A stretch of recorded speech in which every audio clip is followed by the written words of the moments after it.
इतिहास लिखा है इसमें, कुछ खास छिपा है इसमें। इतिहास लिखा है इसमें, कुछ खास छिपा है इसमें। मर्यादा है, कोई वादा है, विश्वास रखा है इसमें। सात फेरों से मिला ये तो उपहार है, मेरा श्रृंगार है, मेरा श्रृंगार है, मेरा श्रृंगार है, मेरा श्रृंगार है। मंगलसूत्र, मंगलसूत्र, मंगलसूत्र, मंगलसूत्र,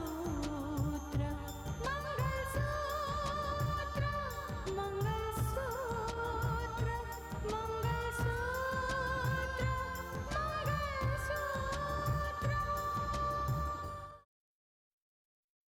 अयो, लायर होकर तुम हमको ऐसा बात बोलता? अरे इतना बड़ा बड़ा केस में कोई हमको हाथ नहीं डाल पाया, और इतना छोटा सा केस में और रितिका कलेक्टर हमको गिरफ्तार करेगा? वो अपना घर, अपना परिवार छोड़कर या हमारे घर में आके बैठा है, लेकिन रितिका के पास जरा भी वक्त नहीं है मानस से बात करने का। कि आपका अरेस्ट वारंट निकले उसके पहले ही मैं आपके हाथों में हथकड़ियां पहना दूं? अगर आप ऐसा नहीं चाहते ना तो अभी के अभी फोन रख दीजिए। काम का जुनून जो है इसमें अच्छा है, बहुत अच्छा है।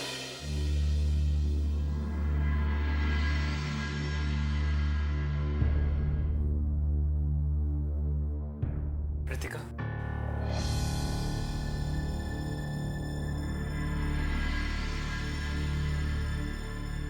कैसी हो रितिका?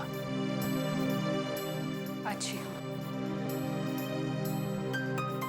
देखो रितिका, मुझे अपनी गलती का एहसास हुआ है, इसीलिए मैं यहां चला आया प्रायश्चित करने। Ritika, try to understand. अगर मेरी गलती के लिए तुमने मुझे माफ नहीं किया तो मैं खुद को कभी माफ नहीं कर पाऊंगा। रितिका, यहां मैं सिर्फ तुम्हारे लिए आया हूं, सिर्फ तुम्हारे लिए। और अगर तुम्हारी नजरों में इस रिश्ते की कोई अहमियत नहीं है तो मैं यहां रहकर अपनी ही नजरों में गिरना नहीं चाहता। आई नो रितिका, मैं जानता हूं तुम्हारे लिए तुम्हारा करियर बहुत इंपॉर्टेंट है, और मैंने कभी नहीं चाहा कि तुम अपने करियर को भूल जाओ। मुझे खुशी होती है जब कोई तुम्हारी तारीफ करता है, मुझे खुशी महसूस होती है रितिका। लेकिन अफसोस तो यह है रितिका कि खुशी जाहिर करने का हक भी मैं खो चुका हूं।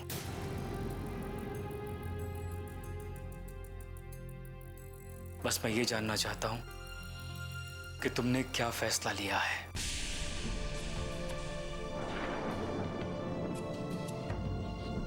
प्लीज रितिका, बताओ मुझे।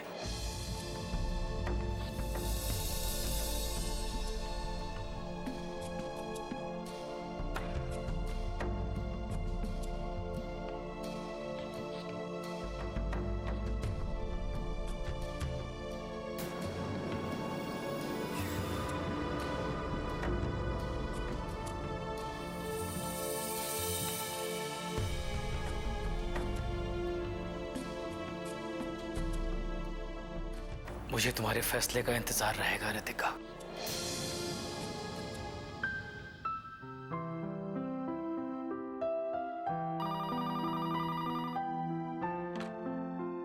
हेलो, मैं कृष्णन अय्यर बोल रहा हूँ।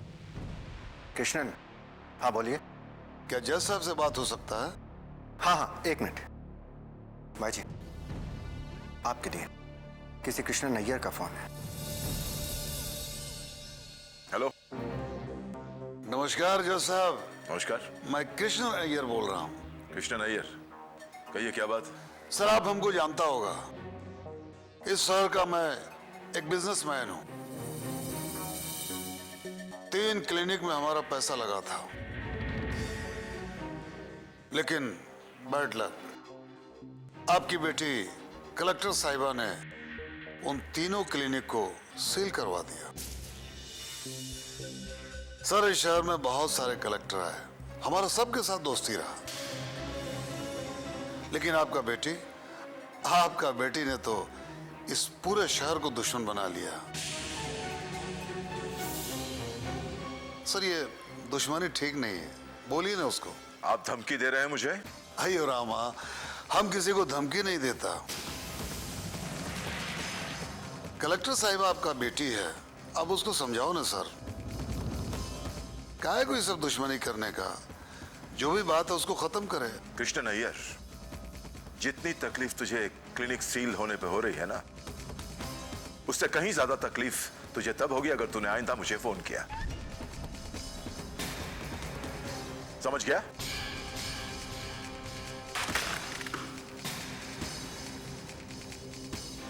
धमकी दे रहा है मुझे, कहता है कि रितिका ने सारे शहर को अपना दुश्मन बना लिया। देखता हूं इस कृष्ण अय्यर को।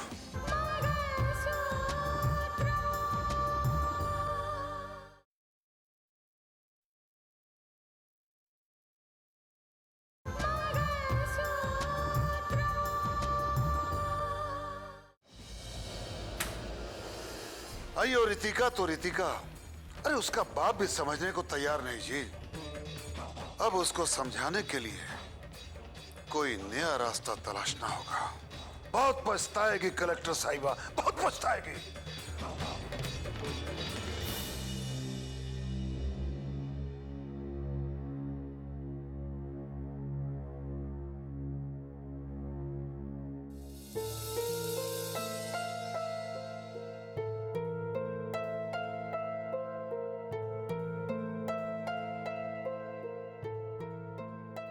बुआ जी, बेटा, तुम्हारी कामयाबी ने घर के हर सदस्य के चेहरे पर एक मुस्कुराहट लाती है। सब लोग कितने खुश हैं, भैया भी। और आप बुआ जी? सच कहूं बेटा, मेरी खुशी अधूरी है, क्योंकि तुम एक अधूरी जिंदगी जी रही हो। बुआ जी, आप कैसी बातें कर रही हैं? बेटा, समझने की कोशिश करो। मानस ने अपनी गलती मान ली है। वो अपना घर, अपना परिवार छोड़कर यहाँ हमारे घर पे बैठा हुआ है, तुम्हारा इंतजार कर रहा है वो। बेटा, किस बात की सजा दे रही हो तुम उसे?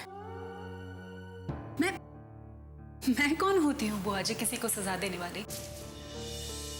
मुझे किसी को कोई सजा नहीं देनी है। आप प्लीज मानस के बारे में कोई भी बात मत कीजिए। बेटा, तुम्हारी बेरुखी उसके लिए सबसे बड़ी सजा है। वो तुम्हारे जवाब का इंतजार कर रहा है। तुम समझने की कोशिश क्यों नहीं कर रही हो? मेरी खुशी उसी दिन पूरी होगी जिस दिन तुम्हारा घर एक बार फिर से बस जाएगा। तुम और मानस एक बार फिर से एक हो जाओगे।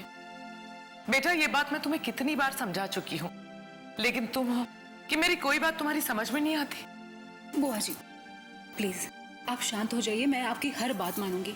खुश ना? रोहित, दीदी, पापा बता रहे थे कि आपकी सहेली कोई एसपी का चार्ज लेने वाली है, दीपाली सक्सेना। हाँ, ये वही है ना जो एक बार तुमने मुझे मिलाया था? हाँ वही है। बुआ जी, आपको पता है दीपाली के बारे में? देशभक्ति का जो जज्बा मेरे अंदर है ना बुआ जी, वो ही जज्बा दीपाली के अंदर भी था। मैंने तो फर्स्ट चांस में ही क्वालिफाई कर लिया, लेकिन दीपाली ने वो चांस मिस कर दिया। मुझे आज भी अच्छी तरह से याद है। रितिका, मैं आईएएस ऑफिसर नहीं बनी तो क्या हो, लेकिन मैं आईपीएस ऑफिसर जरूर बन के दिखाऊंगी। और मैं एक बात सोच रही थी, अगर जिस जिले में तू कलेक्टर बन के जाएगी, उसी जिले में मैं आईपीएस ऑफिसर बन के आऊंगी, तो कितना मजा आएगा, जरा सोच। पता है बुआ जी, दीपाली का एक सपना हुआ करता था। वो हमेशा कहती थी कि तुम जल्दी से आईएएस बन जाओ, और आईएएस बनकर जिस जिले में जाओगी ना, उसी जिले की एसपी बनकर मैं खुद आऊंगी। और देखिए, आज उसका सपना पूरा होने जा रहा है। यानी कि अब ये उम्मीद लगाई जा सकती है कि वो गुंडे मवालों की खैर नहीं। बिल्कुल, बशर्ते दीपाली के अंदर जो देशभक्ति का जज्बा था वो कायम रहे।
अरे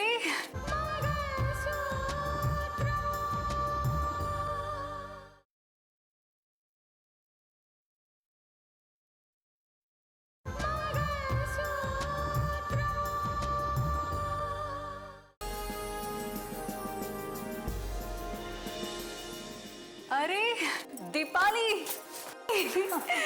वाह, कैसी हो? मैं बहुत बढ़िया। मैडम, अरे यहाँ क्या, वहाँ जाके अरे कुछ फर्क नहीं पड़ता। Madam please sit over there, that's your seat. उठो, जाओ प्लीज। ओके, बैठिए। बोलो। हम दोनों जब घर पे मिलके बैठेंगे ना, तब दिल खोल के बातें करेंगे। ओके मैडम, जैसे आप कहें। अच्छा, आप काम की बात कर लें।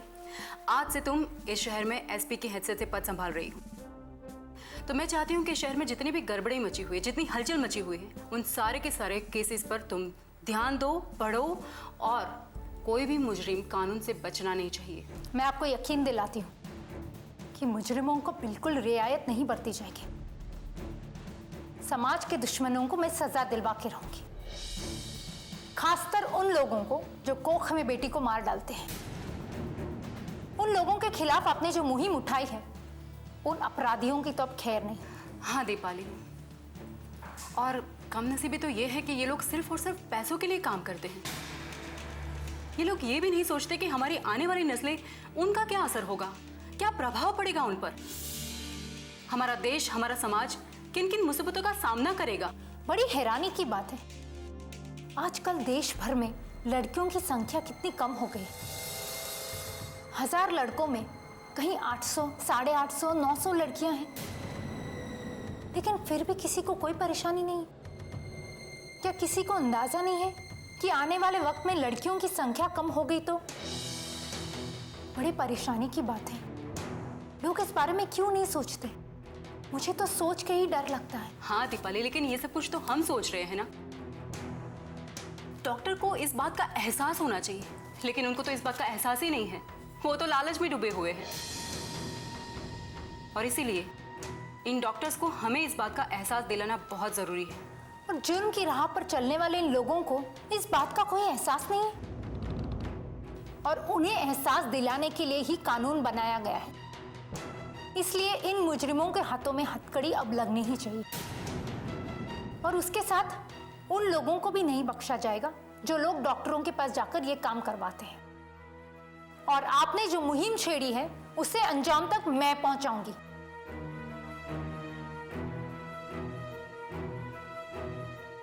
All the best.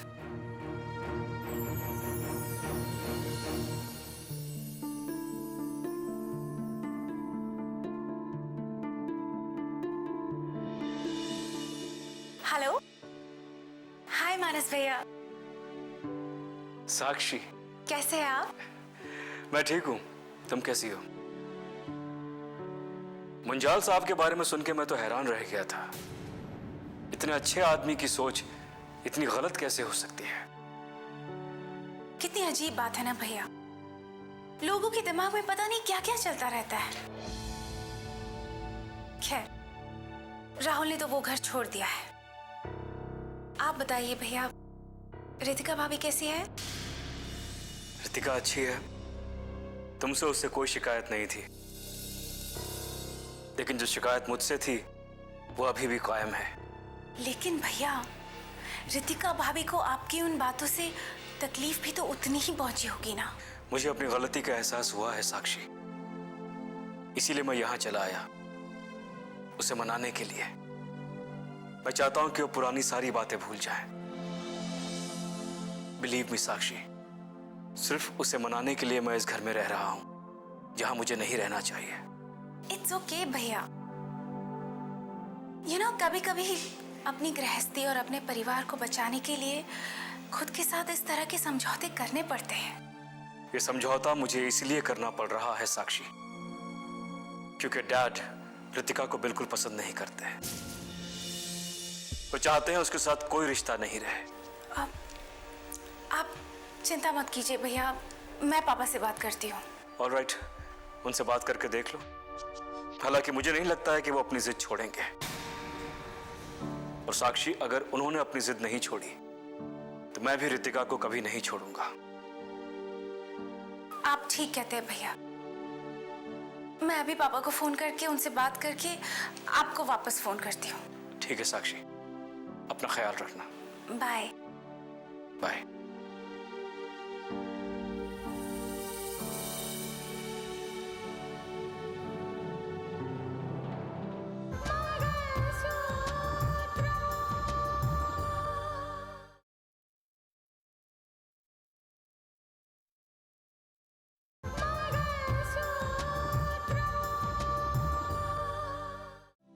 मुझे पता है कि आग तुम्हारे दिल में भी है और मेरे दिल में भी।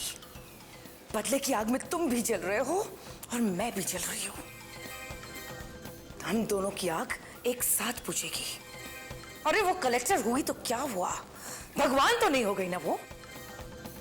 मैं तुम्हें जल्द आकर मिलती हूं। बाय। ये बात तो ठीक कही तुमने। वो कलेक्टर हुई तो क्या हुआ, भगवान तो नहीं है। मेघना से बात कर रही थी। वो अपने पति से जेल में मिलकर आई है और वो भी बदले की आग में जल रही है। एक वो ही नहीं है जो बदले की आग में जल रही है।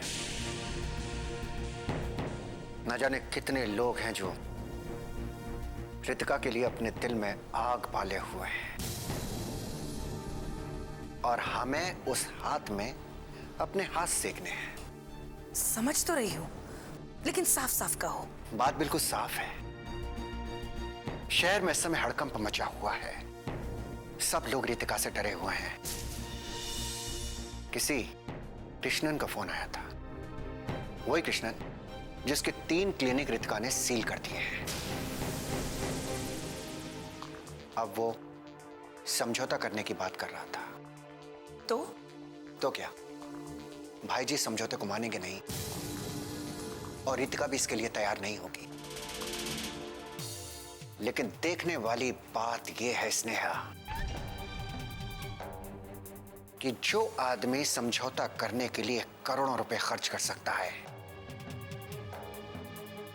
वही आदमी करोड़ों रुपए खर्च करके रितिका को मौत के घाट पे उतार सकता है।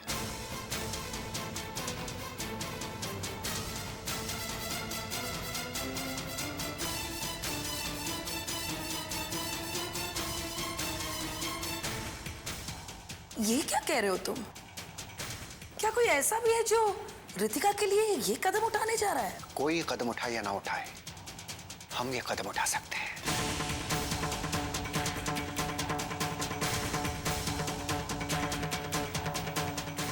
जरा सोचो, आज जो शहर में हालत है, हर इंडस्ट्रियलिस्ट रितिका का दुश्मन है।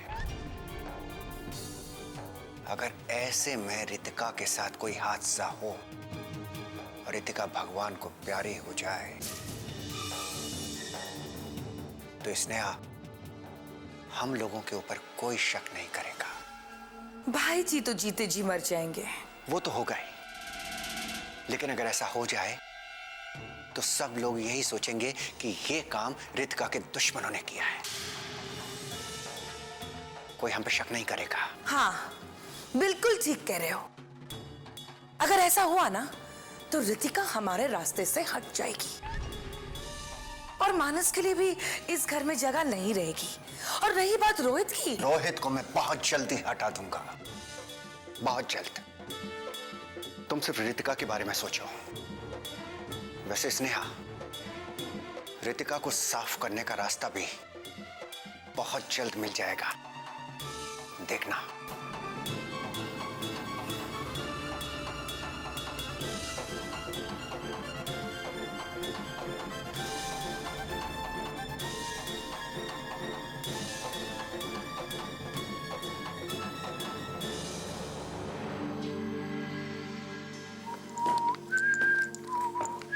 मानस जी। क्या बात है भाई? घर के सब लोग तो बहुत खुश हैं, एक आप ही हैं जिसका चेहरा लटका हुआ है। नहीं, ऐसी कोई बात नहीं है। औरों की तरह मैं भी खुश हूं। देखो भाई, सवाल इस बात का नहीं है कि आपके खुश होने से, आपके दुखी होने से किसी के ऊपर कोई असर पड़ता है या नहीं। असली खुशी तभी जाहिर होती है कि जब सामने वाला भी उतना ही खुश हो। वैसे जहां तक रितिका की बात है, तो आपके खुश होने से या आपके दुखी होने से उसके ऊपर जरा भी असर नहीं है। सही कह रहे हैं आप, लेकिन इंसान को दूसरों की खुशी में खुश होना चाहिए, ये सोचे बगैर कि इस बात के लिए उसे कोई इनाम मिलेगा। ये तो दुआएं देकर कीमत वसूल करने वाली बात हो जाएगी सूर्या जी।